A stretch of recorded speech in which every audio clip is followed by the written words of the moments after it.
नमस्कार, वंदनाच रेसिपीमध्ये आपले स्वागत आहे। आजची आपली रेसिपी पावभाजी। घरच्या घरी चटपटीत पावभाजी बनवायची अगदी साधी सोपी पद्धत।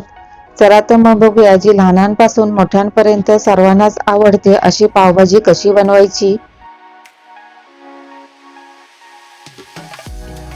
सर्वात आधी भाज्या कुकरमध्ये उकडून घेऊया। त्यासाठी कुकरमध्ये 2 चमचे तेल गरम करून घेतले। त्यामध्ये 1 चमचा जिरे टाकले। ते तडतडले की त्यामध्ये 3 हिरव्या मिरच्यांचे तुकडे टाकावे।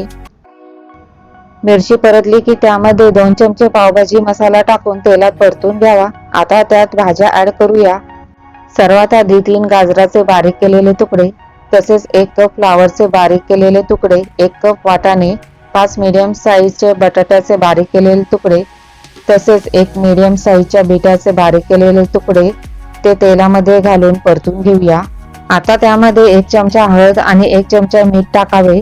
ते भाज्यामध्ये नीट मिक्स करून 2 मिनिटं भाज्या परतून घ्याव्यात। सर्व भाज्या व्यवस्थित निवडून सोलून साल काढून स्वच्छ धुवून घेतल्या आहेत। आता त्यामध्ये 2 कप पाणी टाकून कुकर बंद करून 5 शिट्ट्या होऊ दिल्या। कुकरच्या शिट्ट्या पूर्ण झाल्यावर गॅस बंद करून कुकर पूर्ण थंड होऊ द्यावा। कढईमध्ये 2 चमचे तेल टाकावे, तसेच त्यामध्ये 2 चमचे बटर टाकून ते दोन्ही गरम होऊ द्यावे। आता त्यामध्ये 1 कप किसलेला कांदा त्यामध्ये घालावा। 2 चमचे आले लसूण पेस्ट घालून तेल सुटेपर्यंत परतून घ्यावे।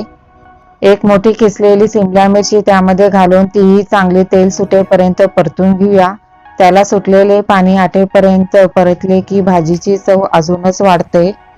5 लार्ज साईजचे टोमॅटो त्यांची मिक्सर मधून पेस्ट करून घेतली। त्यामध्ये टोमॅटोची पेस्ट टाकून तेल सुटेपर्यंत कमी गॅसवर परतून घेऊया।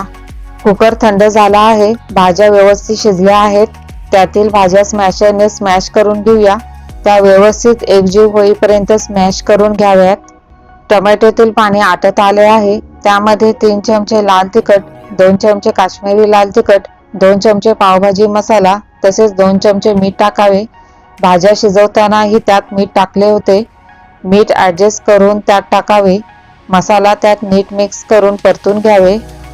मसाला व्यवस्थित परतला की त्यामध्ये 2 चमचे कसुरी मेथी हातावर चोळून टाकावी।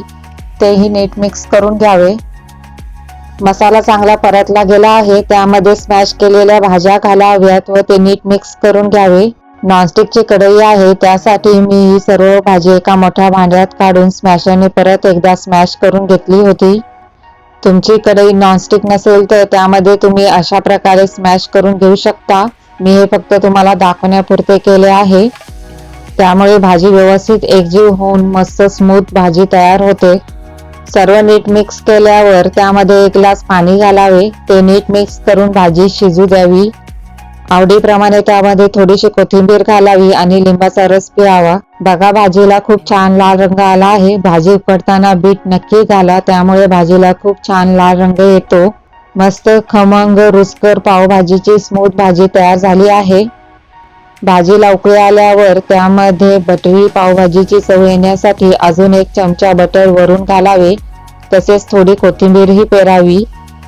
ते भाजीत नीट मिक्स करून घ्यावे। मस्त टेस्टी बटरी पावभाजी तयार झाली आहे। पावभाजी ही अशी डिश आहे जी लहानांपासून मोठ्यांपर्यंत सर्वांनाच आवडते, पण बऱ्याचदा आपण बाहेर जशी पावभाजी खातो तशी घरी बनवायला गेलो तर त्या पावभाजीला चव येत नाही।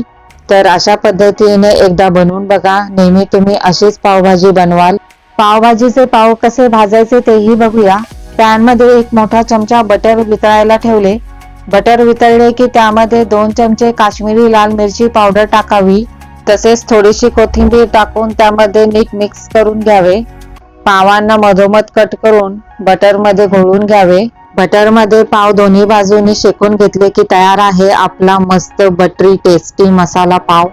गरमागरम पावभाजी सर्व करताना त्यासोबत बारीक चिरलेला कांदा, लिंबू, मसाला पाव तसेच भाजीवर कोथिंबीर पेरून त्यावर बटर सोडून मस्त टेस्टी यम्मी पावभाजी एन्जॉय करावी।